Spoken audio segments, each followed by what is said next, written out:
For 4 years in the United States of America, we had a president who stood up at press conferences and talked tough about Vladimir Putin, and then Putin invaded Ukraine and destroyed a significant chunk of the country.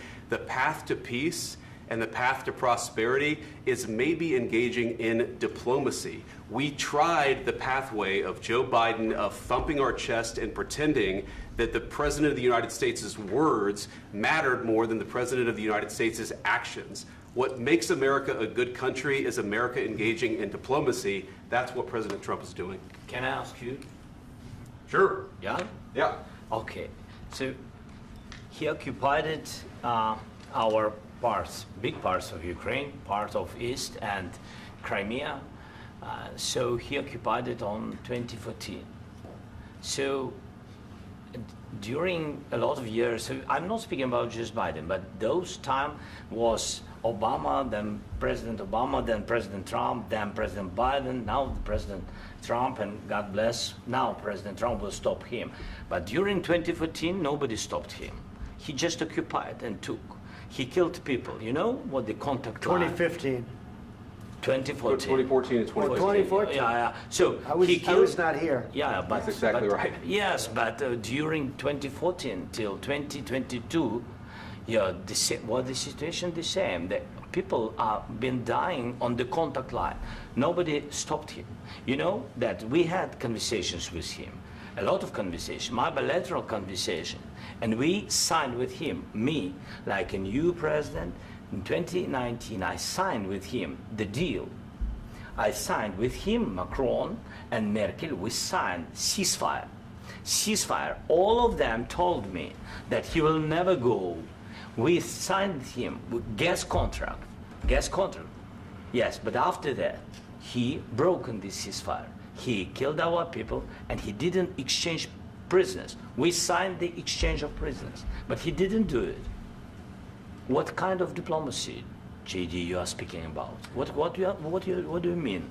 I'm talking about the kind of diplomacy that's going to end the destruction of your country. Yes, but if you Mr. President, with respect, I think it's disrespectful for you to come into the Oval Office and try to litigate this in front of the American media. Right now, you guys are going around and forcing conscripts to the front lines because you have manpower problems. You should be thanking the President for trying to bring an end to this conflict. Have you ever been to Ukraine that you say what problems we have?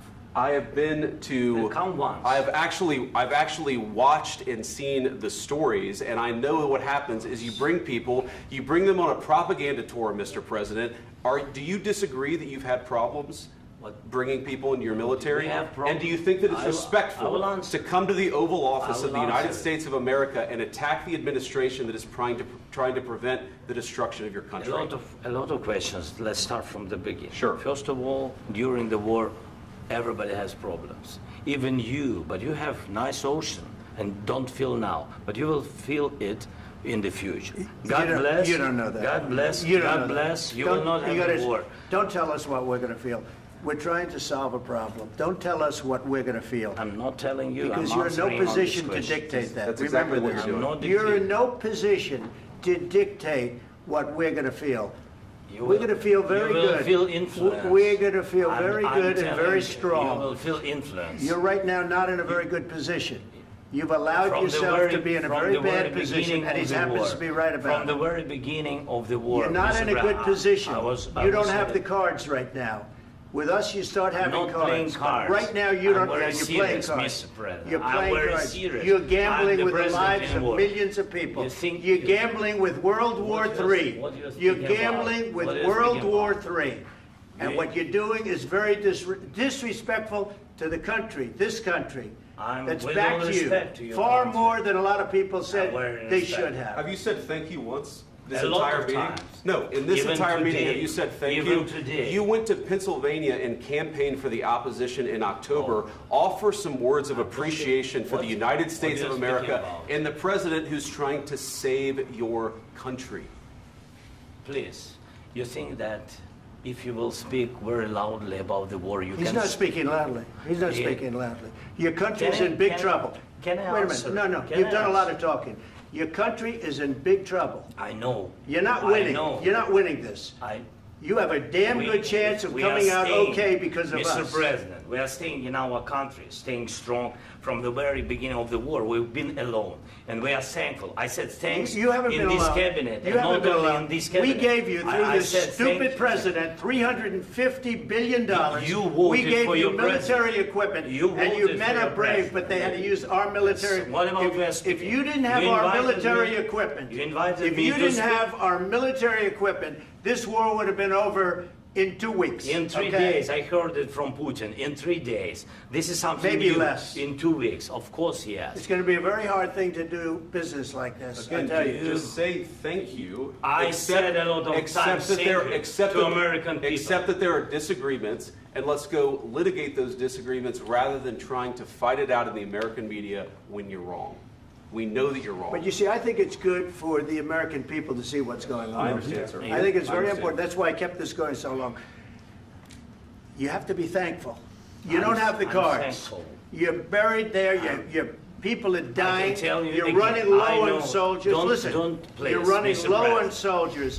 It would be a damn good thing. Mr. And then you tell us, I don't want a ceasefire. I don't want a ceasefire. I want to go, and I want this. Look, if you could get a ceasefire right now, I tell you, you take it so the bullets stop flying and your men stop getting killed. Of course, we want to stop the war. But you're saying you don't want a ceasefire. But I said to you, I want a ceasefire. with guarantees. Because you'll get a ceasefire faster than an agreement. Ask our people about ceasefire, what they think. That wasn't with me. For you what, that wasn't with me. That was with a guy named Biden, who was not a smart person. That was with Obama. It was your president. Excuse me. That was with Obama, who gave you sheets, and I gave you javelins. Yes. I gave you the javelins to take out all those tanks. Obama gave you sheets. In fact, the statement is, Obama gave sheets and Trump gave javelins. You got to be more thankful, because let me tell you, you don't have the cards. With us, you have the cards. But without us, you don't have any cards. One more question to Mr. Vice President. I'm sorry. It's going to be a tough deal to make, because the attitudes have to change. What if Russia breaks ceasefire? What if Russia breaks peace talks? What do you do then? I understand that it's a heated conversation right now. What are you saying? She's asking, what if Russia breaks the ceasefire? What if anything? What if a bomb drops on your head right now? Okay? What if they broke it? I don't know. They broke it with Biden, because Biden, they didn't respect him. They didn't respect Obama. They respect me.